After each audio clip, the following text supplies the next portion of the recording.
Touch studios ఛానల్లో మీ personal and business promotions కి కింది నెంబర్ను సంప్రదించండి.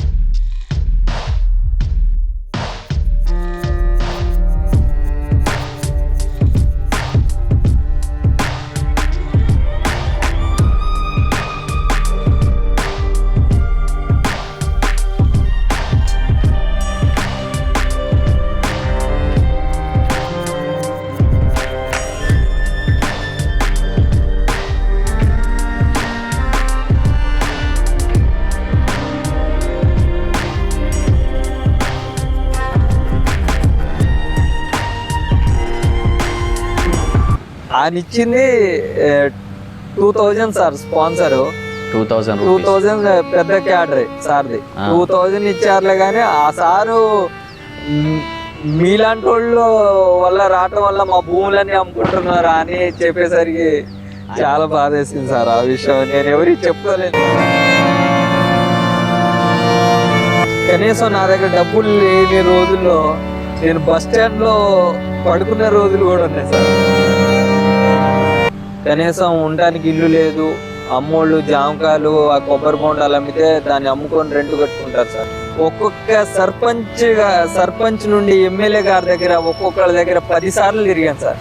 ఓకే, నువ్వేం గుట్టలు ఎక్కువరా, ఏం గుట్టలు రా అసలు అన్నట్టు నన్ను చూశారు సార్.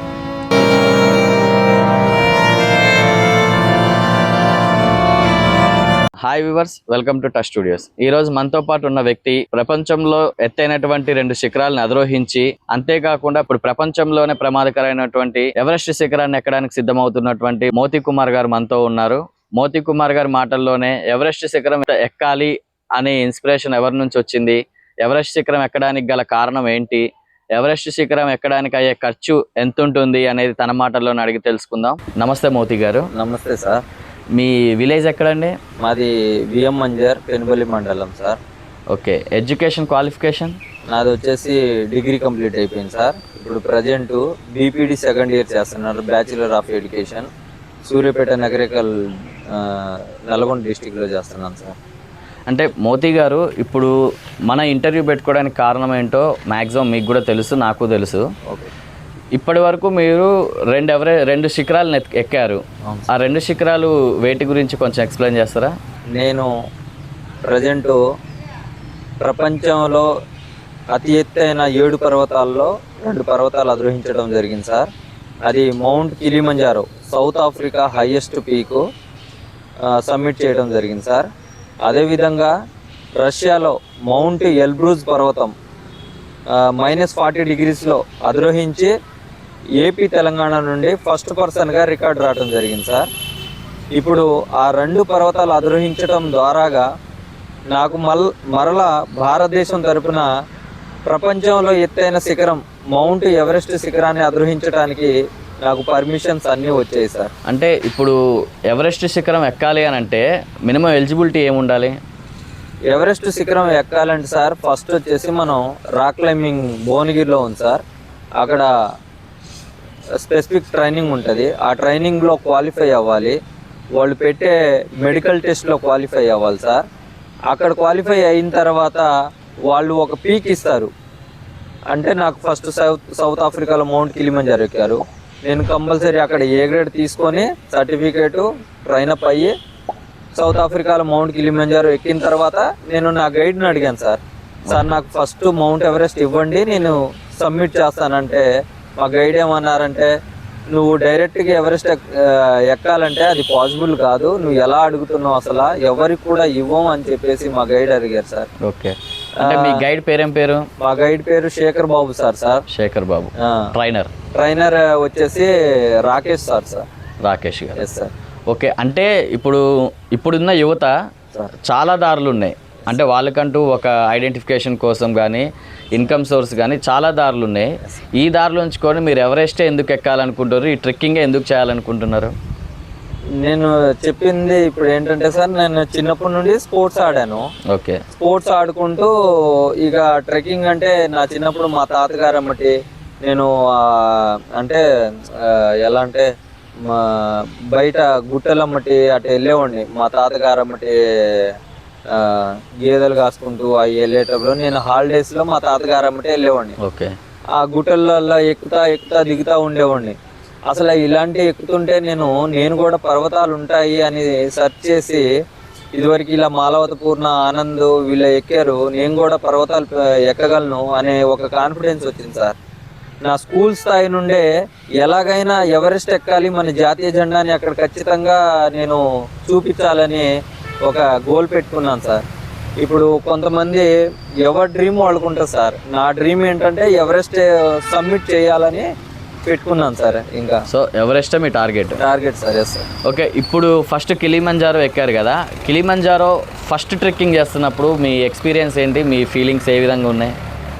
నేను ట్రైనింగ్ అయిపోయింది సార్. ట్రైనింగ్ అయిపోయి తర్వాత నాకు వెళ్ళటానికి ఆర్థికంగా ఏం లేదు సార్.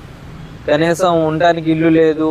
అమ్మోళ్ళు జామకాయలు, ఆ కొబ్బరి బొండాలు అమ్మితే దాన్ని అమ్ముకొని రెంట్ కట్టుకుంటారు సార్. ఫస్ట్ నేను చేసింది సార్, మా అమ్మగారు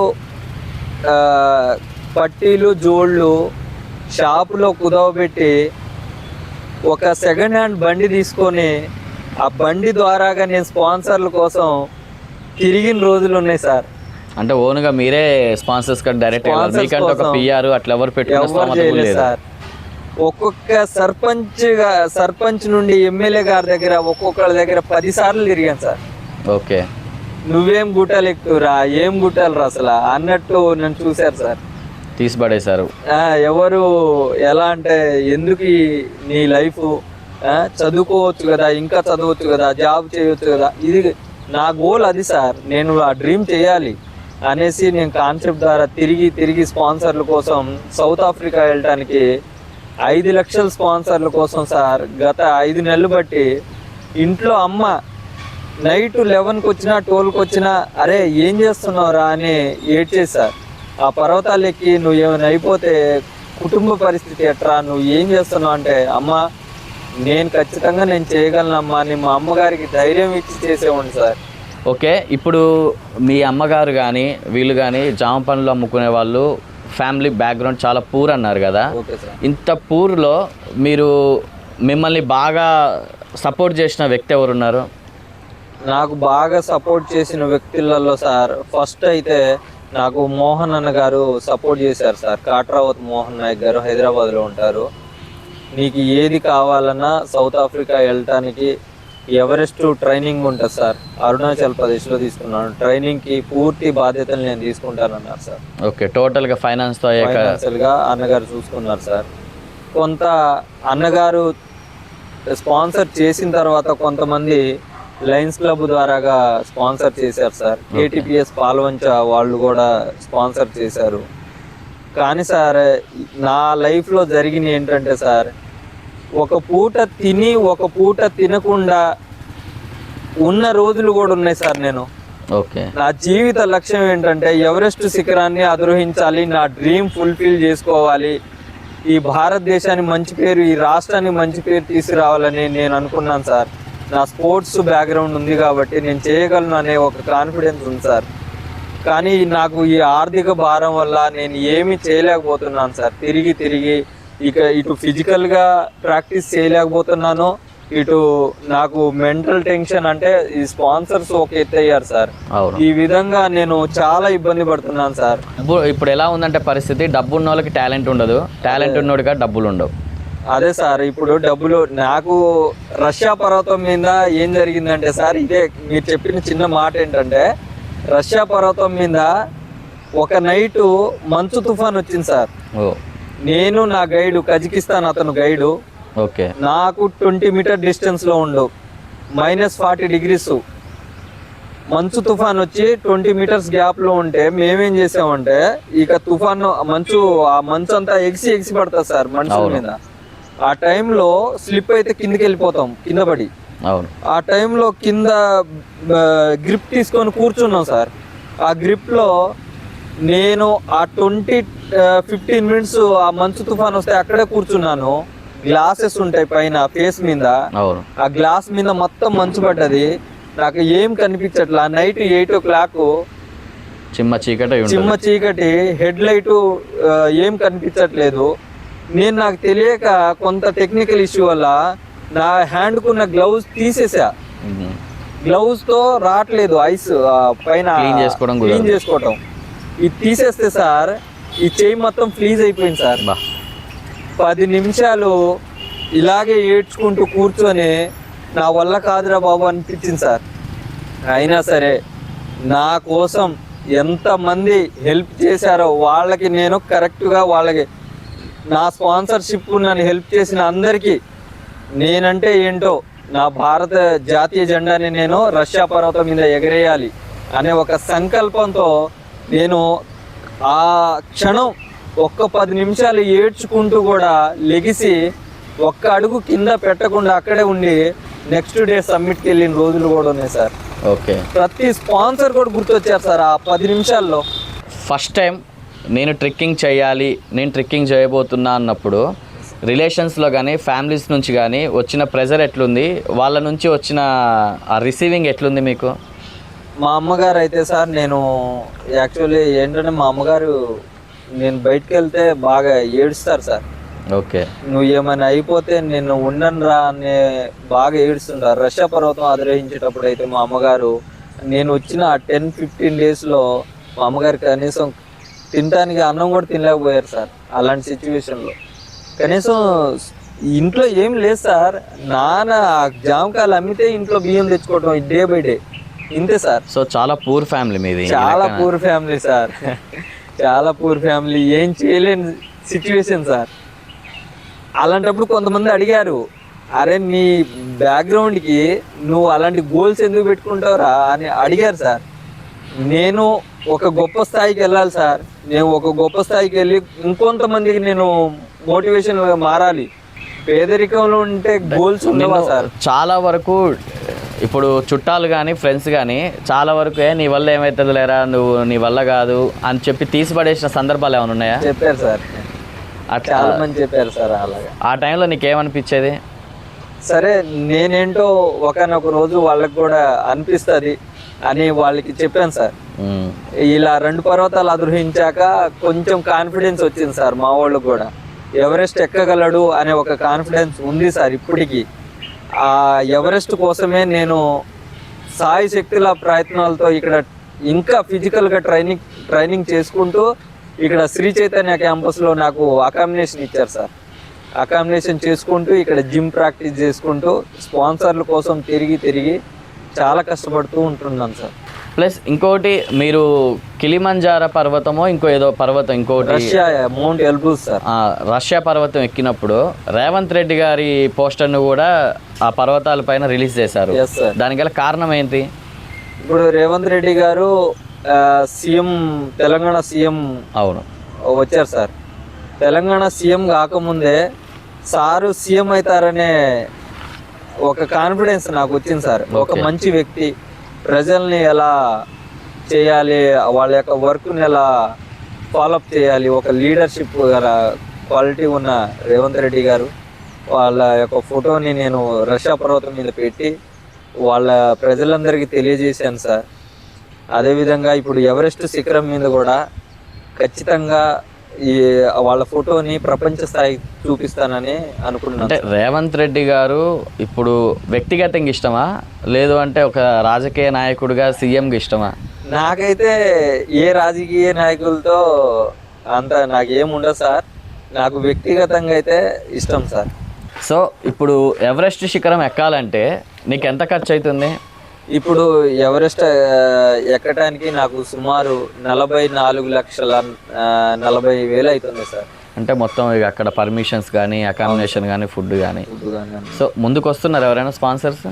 ప్రజెంట్ ఇప్పుడు దాకా ఎవరు రాలేదు సార్. ఇంతకుముందు 2 పర్వతాలు అధిరోహించేటప్పుడు బండి పార్థసారథి రెడ్డి గారు ఓకే 5 లక్షలు ఇచ్చారు సార్. ఓకే 5 లక్షలు ఇచ్చారు. మన మోహన్ అన్న గారు అన్నారు సార్, మోహన్ అన్న గారు 10 లక్షలు ఇచ్చారు సార్. కొత్తగూడెం పాల్వంచ అయితే వెంకట పుల్లయ్య గారని Sathupalli motor vehicle inspector sir sir ద్వారా 4 lakhs ఇప్పించారు సార్. ఈ విధంగా ట్రైనింగ్ వచ్చేసి అరుణాచల్ ప్రదేశ్లో తీసుకున్నాను సార్. అక్కడ ఏ గ్రేడ్ వచ్చింది. ఓకే, నాకు ఎవరెస్ట్ ఇవ్వటానికి అసలు మెయిన్ రీజన్ ఏంటంటే సార్, రష్యా పర్వతం -40 degreesలో క్లైంబ్ చేశాను సార్. గ్రేట్. ఎక్కడా కూడా స్కిప్ కాల. మా గైడే చూసి వింటర్ సీజన్ లో ఎక్కిన ఫస్ట్ పర్సన్ నువ్వేరా, నీకు తెలుసా అని అడిగారు సార్. చాలా ఇప్పుడున్న ప్రెసెంట్ సిచ్యువేషన్ లో ఇంట్లో ఉంటేనే ఆ చలిని తట్టుకోలేకపోతున్నాం, అట్లాంటిది మీరు సిచ్యువేషన్ లో క్లైంబింగ్ చేశాను సార్. నాకు ఎవరెస్ట్ నా కొటేషన్ నా పేరు మీద వచ్చేసింది సార్. మోస్ట్లీ ఒక ఎవరెస్ట్ శిఖరం ఎక్కడానికి కానీ లేదు అంటే ఇప్పుడు మీరు క్లైమ్ చేసిన రష్యా కానీ కిలిమంజారో కానీ మోస్ట్లీ ఎన్ని డేస్ పడుతుంది ఎక్కడానికి? ఇప్పుడు మౌంట్ కిలిమంజారో సార్ 10 days లో క్లైంబింగ్ చేశాను సార్. రష్యా పర్వతం 12 days పట్టింది సార్. ఇప్పుడు ఎవరెస్ట్ శిఖరం అధిరోహించడానికి 52 days పడుతుంది సార్. ఇప్పుడు ఈ 52 days కానీ లేదంటే ఇంతకుముందు ప్రీవియస్ 10 days కానీ సార్, ఈ 10 daysలో మీ ఫుడ్ ఏ విధంగా ఉంటుంది? మీ ఫుడ్ కానీ లేదంటే మీ డైటింగ్ కానీ ఇదంతా? మంచులో మనం ఆ స్నోలో -degreesలో ఉన్నప్పుడు ఫస్ట్ మెంటల్లీ ఫిజికలీ స్టాండర్డ్గా ఉండాలి సార్. మనం తీసుకునే ఫుడ్ వచ్చేసి డ్రై ఫ్రూట్స్ ఉంటాయి సార్, దాంతోపాటు చాక్లెట్స్ ఉంటాయి, కొన్ని ఫ్రూట్స్ ఉంటాయి సార్, యాపిల్స్ కానీ అవి ఉంటాయి, తింటూ ఉండాలి. ఆ మంచులో ఉన్నప్పుడు మనం ఏమీ ఆహారం తీసుకోలేము, కనీసం వాటర్ కూడా తాగలేము సార్. అలాంటి సిచ్యువేషన్లో ఉంటాం. బాడీ డీహైడ్రేషన్ అయిపోతుంది, ఎనర్జీ లెవెల్స్ పడిపోతాయి, ఆక్సిజన్ లెవెల్స్ పైకి వెళ్ళే కొంది తగ్గుకుంటుంటాయి. మనకి నోస్ పనిచేయవు సార్. నోస్లో బ్లడ్ క్లాట్ అయిపోయింది నాది రష్యా పర్వతం మీద. ఓన్లీ మౌత్ ద్వారాగే ఆక్సిజన్ తీసుకున్నాను సార్. అలాంటి సిచ్యువేషన్లో ఆ డ్రై ఫ్రూట్స్ తినుకుంటూ ఆ 10 days సబ్మిట్ చేయాల్సి వస్తుంది sir. Total dry fruits, liquid food కానీ ఏది ఉండదు, ఫుడ్ ఏమి ఉండదు సార్. మీరు అన్నారు తుఫాన్ వచ్చింది అని, అలాంటి టైంలో మీ కాడున్న మీ ప్రోడక్ట్స్ మిస్ అయిపోతాయి ఒక్కొక్కసారి. అలాంటి టైంలో మీ పొజిషన్ ఏంటి? ఇప్పుడు మిస్ కాకుండా మేము మా ట్రెక్కింగ్ బ్యాగ్ నా భుజాలపై గ్రిప్ తీసుకొని కట్టుకుంటాం సార్. ఓకే. ఇక మాతో పాటు ఆ బ్యాగ్ పడిపోతే తప్ప ఇక బ్యాగ్ అంటే ఇప్పుడు అంత హైట్ ఎక్కుతున్నారు కదా, ఇప్పుడు మీ దాన్ని ఏమంటారు, మీ సూట్ కానీ ప్లస్ మీ ట్రెక్కింగ్ వెయిట్ కానీ ఇదంతా ఓవరాల్గా ఎంత వెయిట్ ఉంటుంది? ఓవరాల్గా నాకు 15 kgs ఉంటుంది సార్. 15 kg 15 kg ఉంటాయి సార్. షూస్ ఒకటే 4 kgs ఉంటాయి సార్. ఇప్పుడు ఎవరెస్ట్ ఎక్కాలన్నా సేమ్ ఇదే? ఎవరెస్ట్ ఎక్కాలంటే ఒక డ్రెస్ కాస్టే 8 lakhs ఉంటుంది సార్. ఎంత వెయిట్ ఉంటుంది? అది కూడా 15 to 18 kgs ఉంటుంది సార్. ఓన్లీ ఒక డ్రెస్ డ్రెస్సే. ఓకే. పైన జెర్కిన్ ఉంటుంది సార్, అది హెవీ కాస్ట్ అనమాట. -40 degrees ని తట్టుకునే జెర్కిన్స్ ఉంటాయి. మేము లోపల షూస్ కానీ క్లైంబింగ్ ఎక్విప్మెంట్స్ ఉంటాయి సార్. కింద ర్యాంప్స్ జారి పడకుండా గ్రిప్స్ ఉండడానికి, అవన్నీ పట్టుకోవడానికి రోప్ ఉంటుంది. ఆ రోప్ గ్రిప్ తీసుకొని ఎక్కుతూ ఉండాలి సార్. 30 to 35 40 kgs వెయిట్ని మోసుకుంటూ అంత హైట్ ఎక్కడం అనేది పాసిబులేనా? పాసిబుల్ అంటే సార్, నేను ట్రైన్ అప్ అయ్యాను సార్. అరుణాచల్ ప్రదేశ్లో మినిస్ట్రీ ఆఫ్ డిఫెన్స్ ఆర్మీ వాళ్ళు ట్రైనింగ్ ఇచ్చారు సార్ నాకు. ఓకే. అక్కడ 1 month ట్రైనింగ్ ఇచ్చారు, 2 lakhs పే చేశాను నేను. 1 month ఏంటంటే చైనా బోర్డర్ గ్లేసియర్కి తీసుకెళ్లారు సార్. 150 kilometers ఫారెస్ట్ దాటి చైనా బోర్డర్ తీసుకెళ్ళి అక్కడున్న గ్లేసియర్ అంటే అక్కడ -degrees లో ఉంచి నాకు కిందకి దింపారు sir. 10 kilometers bag with 35 kgs bag, daily 10 km running పెడతారు సార్ టెస్ట్. ఓకే. ఆ టెస్ట్ లో క్వాలిఫై అవ్వాలి. ఆ ప్రాక్టీస్ చేసే ఆ మంత్ లో నేను 2-3 times ఏడ్చాను సార్. మినిస్ట్రీ ఆఫ్ డిఫెన్స్ వాళ్ళు చెప్తారు సార్, వాళ్ళు మన లాంగ్వేజ్ కాదు. అవును. ట్రైన్ అప్ కరేతో కరో నైతో గరికే చలే జావ్ అంటారు, ఇంటికి వెళ్ళిపో అంటారు నువ్వు ట్రైనింగ్ కాకపోతే. Do or die sir. Okay. అలాంటి సిచ్యువేషన్ లో బురదున్నా ఏదున్నా వర్షం పడ్డా వాళ్ళు ఒక ర్యాంప్ ఇస్తారు, క్లాత్ ఇస్తారు సార్, అది కప్పుకొని వాళ్ళు ఇచ్చే ఫుడ్ తినుకొని రోజుకి 10 kilometers టెస్ట్ పెట్టుకొని 20 kilometers వాక్ చేసి గుట్ట పైకి ఎక్కించేవాళ్ళు సార్. రష్యా ఎక్కేసారు కదా, సార్ రష్యా పైకి ఎక్కి మీకంటూ నేను టార్గెట్ రీచ్ అయ్యాను అని అన్నప్పుడు కళ్ళు చూసి ఓపెన్ చేస్తే మీ కండ్ల ముందు ఏం కనపడ్డది? రష్యా పర్వతం సమ్మిట్ లో అసలు నా వీడియో చూస్తే ఎలా ఉంటుందో చూస్తారు సార్. నేను ఆ అరిసే అరుపులు, ఆ ఆనందం, ఇండియా ఫ్లాగ్ ఎగిరేసేటప్పుడు చాలా అద్భుతమైన దృశ్యాలు సార్. ఈ ప్రపంచంలో దేశంలో కొంతమందికి అలాంటి అదృష్టం దొరుకుతుందా అనిపిస్తుంది సార్. ఫస్ట్ మీ కళ్ళ ముందు కనపడ్డ దృశ్యం ఏంటి? ప్రపంచం రష్యా హైయెస్ట్ పీకు, ఆ రష్యా పర్వతం మొత్తం చుట్టుపక్కల మొత్తం ఉన్న పీక్స్ అన్నీ కనిపిస్తాయి సార్. మేఘాలు తాకుకుంటూ పోతాయి మనకి ఆ పర్వతం మీద సార్. ఓకే. ఆ వెదర్ కండిషన్ కూడా అలాగే ఉంటుంది సార్. అంతే విండ్ వస్తుంది, కానీ ఆ విండ్ని మనం ఆక్సిజన్ రూపంలో బాడీలో తీసుకోలేకపోతాం. 10 minutes 15 minutes కంటే ఆ సమ్మిట్ మీద ఉండలేం. అవును. ఎందుకంటే డేంజర్ జోన్లో వెళ్ళిపోతాం. హెడేక్ వస్తుంది, వామిటింగ్ వస్తుంది. ఎక్సైట్మెంట్ అయితే చాలా. మీరు చెప్తుంటే అసలు నేను మిస్ అయినా అన్న ఫీలింగ్ నాకు వస్తుంది. అంత ఎక్సైట్మెంట్ లో ఉన్నారు. కొంతమందికే అది అదృష్టం వస్తుంది సార్. అవును, అప్పుడే ఉపయోగించుకోవాలి సార్. ఆ దృశ్యాలు మన ఇండియా ఫ్లాగ్ ని రష్యా పర్వతం హైయెస్ట్ పీక్ మీద పెడితే ఆ ఆనందం వేరే లెవెల్. ఇప్పుడు మీరు ఇప్పటి వరకు రెండిటిని ఎక్కారు కదా, రెండిట్లో ఏది టఫ్ అనిపించింది మీకు? రష్యా పర్వతం హైయెస్ట్ సార్, -40 degrees. ఓకే. అవును సార్. స్పాన్సర్షిప్ కోసం నువ్వు చాలా మందిని కన్సల్ట్ అయిన విషయం మాకు తెలిసింది. Okay sir. ఇప్పుడు కొన్ని పెద్ద పెద్ద కంపెనీలు ఉంటాయి కదా, ఇట్లాంటి వాళ్ళ కోసమే స్పోర్ట్స్ పర్సన్స్ కోసం, ట్రెక్కింగ్ పర్సన్స్ కోసం స్పాన్సర్ చేసే వాళ్ళని ఎప్పుడు అప్రోచ్ కాలేదా? నాకు ఈ కంపెనీలు అంటే నాకు ఎవరు రాలేదు సార్, ఎవరు టచ్ లో లేరు. ఎవరైనా దయతెలిసి ఇలా న్యూస్ చూసి నన్ను ఎవరెస్ట్ ఎక్కడానికి వాళ్ళ కంపెనీ ద్వారా పంపిస్తే చాలా హ్యాపీగా వెళ్ళిపోదామని ఉంది సార్. ఎవరైనా వస్తే బాగుంటుందని కోరుకుంటున్నాను సార్ నేనైతే. ఓకే. సో ఇప్పుడు నీకు ఎవరెస్ట్ ఎక్కడానికి ఇంకెంత టైం ఉంది? ఇంకా ఈ మంత్ డిసెంబర్, జనవరి, ఫిబ్రవరి సార్, అంతే. సో ఫిబ్రవరి ఎండింగ్ ఉండొచ్చా? ఫిబ్రవరి ఎండింగ్ లో వాళ్ళకి అమౌంట్ పే చేయాల్సి వస్తుంది సార్, లేదంటే మిస్ అయిపోతాం మళ్ళీ. ఇంత 45 lakhs దాకా కాదని అనుకుంటున్నాను నేను. కాకుండా మేము అందరూ ఉన్నాం, మా సపోర్ట్ కూడా నీకు 100% ఉంటుంది. ఇప్పుడు ఈ వీడియో చూస్తున్న ఎవరైనా విఐపీస్ కానీ పెద్ద పెద్ద కంపెనీ వాళ్ళు ఎవరైనా ఉంటే మ్యాక్సిమం స్పాన్సర్షిప్ ట్రై చేయడానికి చూడండి. కింద అవసరమైతే స్పాన్సర్షిప్కి ఎవరు కన్సల్ట్ కావాలో వాళ్ళ డీటెయిల్స్ కూడా కింద స్క్రోల్ అవుతూ ఉంటాయి. Thank you sir. సో నీకు 100% మా ఛానల్ నుంచి కూడా ఎలాంటి సపోర్ట్ కావాలన్నా ఉంటుంది, మా వ్యూవర్స్ నుంచి కూడా ఉంటుంది. సో నువ్వు 100% సక్సెస్ అవుతున్నావు. సక్సెస్ ఇంటర్వ్యూ మళ్ళీ మా ఛానల్లో మనం తీసుకుంటాం సార్. నీకు ఇంకొక పెద్ద టాస్క్ ఏంటంటే ఎవరెస్ట్ శిఖరానికి ఎక్కడానికి కావాల్సిన స్పాన్సర్షిప్స్. ఇప్పుడు ఈ స్పాన్సర్షిప్స్ని ఇది అంత తొందరగా కూడా ఎవరు ముందుకు రాదు. ఇంత అమౌంట్ చాలా పెద్ద అమౌంట్ కదా.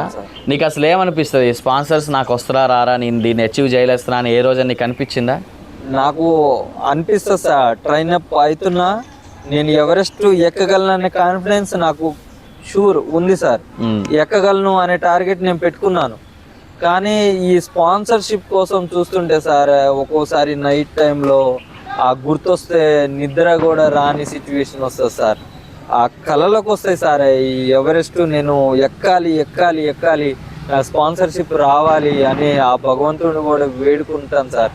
ట్రైనింగ్ అయ్యేటప్పుడు కూడా చాలా ఆలోచిస్తూ ఉంటాను, నాకు స్పాన్సర్ వస్తే బాగుండు, నేను ఎవరెస్ట్ ఎక్కాలి అని ఒకటే అంటే ఆ వేలో వెళ్ళిపోతూ ఉంటాను సార్. నీకు మోస్ట్లీ ఇప్పటి వరకు ఈ జర్నీలో ఒక బాగా ఇన్సల్ట్ జరిగిన ఒక సిచ్యువేషన్ ఏమైనా ఉందా ఈ ప్రాసెస్లో?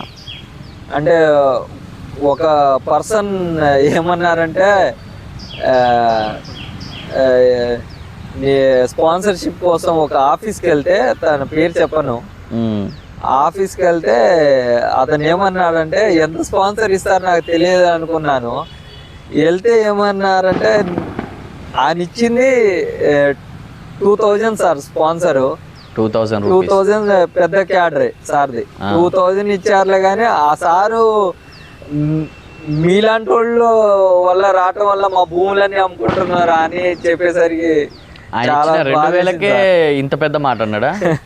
చాలా బాధేసింది సార్ ఆ విషయం. నేను ఎవరికి చెప్పుకోలేను సార్ ఆ విషయాలు. ఎవరు ఆ పర్సన్? అంటే ఏ కేటగిరీకి సంబంధించిన వ్యక్తి? అంటే ఒక పొలిటికల్ బ్యాక్గ్రౌండ్ సార్.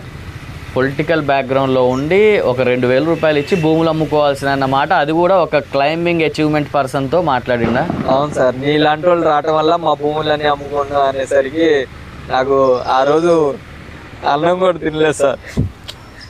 బా 100% నీ సక్సెస్ ఏంటి అనేది అతను కల్లారా చూస్తాడు, అది గ్యారెంటీ సార్. నేను ఇంత బిగ్ అచీవ్మెంట్ పెట్టుకున్నాను సార్. ఇంత నేను పేదోడని అనుకోను సార్. ఇప్పుడు ఈ భారతదేశంలో ఉన్నంతసేపు ఎవరో ఒకళ్ళు నాకు ఖచ్చితంగా సక్సెస్ నా చేయబెట్టుకుంటారనే ఒక సంకల్పం ఉంది సార్. నాకు ఖచ్చితంగా వెళ్ళగలను సార్ నేను. అయితే సార్ ఈ స్పాన్సర్షిప్ తీసుకునే రోజులలో సార్ నిన్న నా బండి మీద తిరుగుతూ ఒకసారి లాంగ్ డ్రైవ్ చేసేటప్పుడు హైదరాబాద్ కానీ విజయవాడ కానీ ఇలాంటి లాంగ్ డ్రైవ్ చేసేటప్పుడు కనీసం నా దగ్గర డబ్బులు లేని రోజుల్లో నేను బస్ స్టాండ్లో పడుకున్న రోజులు కూడా ఉన్నాయి సార్. చాలా అది స్ట్రగుల్ అయ్యావు ఈ లెక్క చాలా చూస్తే. సార్, బస్ స్టాండ్లో పడుకున్న రోజులు ఉన్నాయి. నేను హైదరాబాద్లో బయట మన ప్రభుత్వం పెట్టి ఆ 5 రూపీస్ భోజనం కూడా చేసి తిరిగిన రోజులు ఉన్నాయి సార్. నా మనస్ఫూర్తిగా చెప్తున్నాను.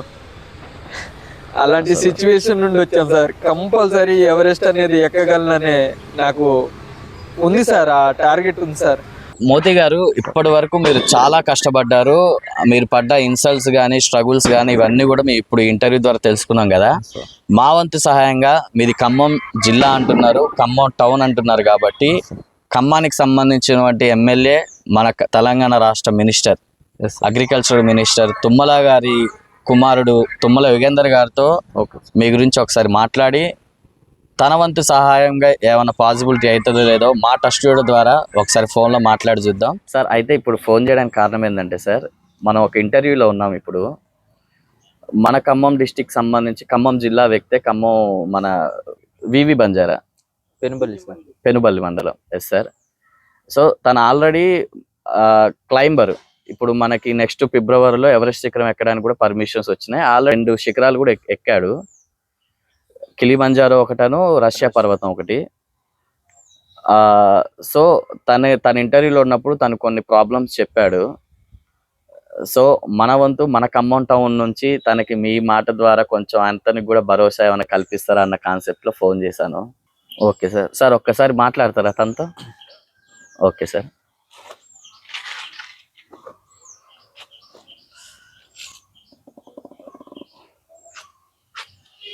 Sir, good morning sir. Morning అమ్మా. Congratulations first of all and all the best for your next attempt. Thank you sir. మాది వియమంజర్ సార్.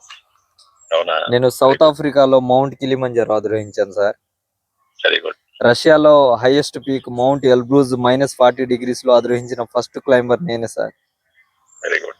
ఇప్పుడు అవి అధిరోహించి నేను కావాల్సిన ట్రైనింగ్ భువనగిరిలో తీసుకున్నాను సార్. అరుణాచల్ ప్రదేశ్ బోర్డర్ లో తీసుకున్నాను సార్. ఓకే. ఇప్పుడు ఎవరెస్ట్ ఎక్కడానికి నాకు పూర్తి పర్మిషన్స్ వచ్చాయి సార్. ఓకే. ఇక్కడ ట్రైన్ అప్ అవ్వుకుంటూ నేను స్పాన్సర్ల కోసం చాలా కష్టపడుతున్నాను సార్. ఓకే. నాకు కొంచెం స్పాన్సర్షిప్ కోసం హెల్ప్ చేస్తారని అందరినీ తిరుగుతూ కోరుకుంటున్నాను సార్. ఇప్పుడు ఏంటంటే మన ప్రాంతంలో ఇలాంటివి ఎవరికి తెలియదు సార్. మన దగ్గర నుంచి ఒకళ్ళు ఇట్లా చేస్తారని కూడా నాకే ఫస్ట్ టైం వింటున్నాను. సార్, దానికి అయ్యే ఎక్స్పెండిచర్స్ ఏంటి అనేది మీరు ఒకసారి సార్ వాళ్ళకి చెప్పండి. దాంట్లో మనం ఏదో ఒక విధంగా ఎక్కడో చోట హెల్ప్ చేసే విధంగా నేను ఏర్పాటు చేపిస్తాను. Thank you so much sir. Thank you sir. తప్పకుండా. All the best. Okay, thank you sir. Thank you sir. Sir, చిన్న విషయం సార్. సార్, మిమ్మల్ని కలిసే అవకాశం ఒక్క 10 minutes ఇస్తారు తప్పకుండా కలుద్దామమ్మా. సార్. రేపు ఖమ్మంలో ఉంటాను సార్. ఎల్లుండి నుంచి హైదరాబాద్ లో ఉంటాను. దాన్ని బట్టి మీకు ప్లాన్ చేస్తాను. Okay sir. Okay sir. Thank you sir. Thank you sir. Okay. Okay sir. Thank you sir. Okay sir. చూసాగా మోతి గారు ఏ విధంగా తుమ్మల యుగేందర్ గారు రెస్పాండ్ అయ్యారో. 100% మీరు తుమ్మల యుగేందర్ గారిని కలవండి. తన వంతు సహాయంగా సార్ కూడా ఏదో ఒకటి చేస్తారు. 100% చేస్తారని అనుకున్నాను సార్. సార్ కూడా ఫోన్ లో చెప్పారు కదా కాబట్టి చాలా సానుభూతిగా రెస్పాండ్ అయ్యారు. సో మీకు కూడా మా టచ్ స్టూడియో ద్వారా మాకు ఇది చిన్న సహాయం అంతే. ఇది థ్యాంక్ యూ సార్. మీరు 100% మీ టార్గెట్ ని మీరు రీచ్ కావాలి. మీరు చాలా మందికి మోటివేట్ గా నిలవాలి. మన ఖమ్మం టౌన్, ఖమ్మం జిల్లా పేరుని మీరు నిలబెట్టాలని కోరుకుంటున్నాం. తప్పకుండా సార్. ఓకేనా? చూసారుగా వ్యూవర్స్, మోతి కుమార్ గారు ఈ జర్నీలో తన ఎవరెస్ట్ శిఖరాన్ని అధిరోహించాలి అనే ఒక జర్నీలో ఎంత కష్టపడుతుండనేది, ఎంత అవమానాలు భరించిండనేది మీరు అందరు చూస్తున్నారు. సో తనకి మీరు కూడా ఏదో రకంగా సహాయపడాలి అనుకున్నప్పుడు మీ సర్కిల్లో ఉన్నటువంటి వ్యాపారవేత్తల్ని కానీ బిజినెస్ మ్యాన్స్ని కానీ కన్సల్ట్ అవ్వండి. తనకంటూ సపోర్ట్ చేయండి. సో తను ఎవరెస్ట్ శిఖరాన్ని అధిరోహించాలని అందరూ ఆశించండి. Thank you so much. ఈ వీడియో కనుక మీకు నచ్చినట్లయితే మన ఛానల్ని సబ్స్క్రైబ్ చేయండి. Thank you so much. Keep in touch. Please touch subscribe button.